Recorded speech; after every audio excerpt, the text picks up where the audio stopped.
আওয়ামী লীগ সরকারের আমলে জলবায়ু তহবিলের নামে জাতীয় স্বার্থকে জিম্মি করে কায়েমি স্বার্থ রক্ষা করা হয়েছে।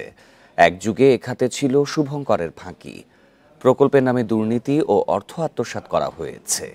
এই খাতে দেশি বিদেশি সব ঋণের হিসাব নিরীক্ষা জরুরি বলে মনে করে টিআইবি ও জলবায়ু গবেষকরা। আওয়ামী সরকারের দুর্নীতির শ্বেতপত্র পর্যালোচনা করে এমন মন্তব্য তাদের। আওয়ামী লীগ সরকারের আমলে ২০২২ সালে $২০০ বিলিয়ন ন্যাশনাল অ্যাডাপ্টেশন প্ল্যান গঠন করা হয়। এর আওতায় জলবায়ু ঝুঁকি মোকাবেলায় অভিযোজন প্রশমন খাতে ৮০০ প্রকল্প গ্রহণ করে সরকার। এর মধ্যে বাঁধ, সাইক্লোন সেন্টার, স্বেচ্ছাসেবক প্রশিক্ষণ, লবণাক্ত সহিষ্ণু ফসল উৎপাদনের নামে প্রকল্পগুলোতে ব্যাপক দুর্নীতির অভিযোগ রয়েছে। প্রকল্প প্রণয়ন ও বাস্তবায়নে জড়িতরা একে নিজেদের সম্পদ বৃদ্ধির সুযোগ হিসেবে দেখেছে বলে শ্বেতপত্রে উঠে এসেছে।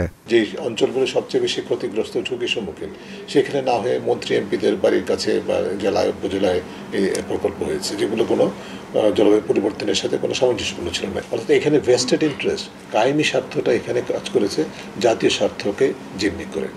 শ্বেতপত্রে বলা হয় ২০১০ সালে আলাদা আইনের মাধ্যমে বাংলাদেশ জলবায়ু পরিবর্তন ট্রাস্ট ফান্ড গঠন করা হয়।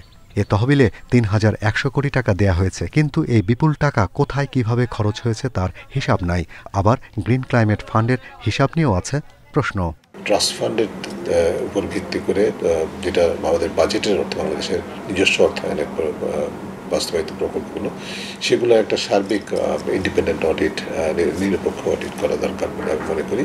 একই সাথে এই ক্ষেত্রে যে সমস্ত বিদেশি অর্থায়ন হয়েছে সেগুলোর সম্পর্কেও সুনির্দিষ্ট তথ্য প্রকাশ এবং যে শর্তাবলী সাপেক্ষে অর্থায়ন হয়েছে সেগুলো তথ্য প্রকাশ করা অপরিহার্য। গবেষকেরা বলছেন, গেল দশকে জলবায়ু ঝুঁকি মোকাবেলায় সক্ষমতা গড়ে তুলতে ইতিবাচক অগ্রগতি দেখা যায়নি। আমরা ন্যাপ তৈরি করেছি, তারপর বিসিসিএসবি তৈরি করেছি, কিন্তু আমরা সেটা ইমপ্লিমেন্টেশনে যেতে পারিনি। অর্থাৎ ইমপ্লিমেন্টেশন করার জন্য যে অ্যাকাউন্টেবিলিটি, যে গভর্নেন্স থাকা উচিত ছিল, সেটা আমরা অ্যাভয়েড করেছি। ট্রাস্ট ফান্ডের টাকার যথাযথ ব্যবহার নিশ্চিত করতে পারেনি। প্রচুর মানুষ এখনো আছে ক্লাইমেট চেঞ্জ রিস্ক এক্সপোজ, তাদের কথা আমরা বলিনি।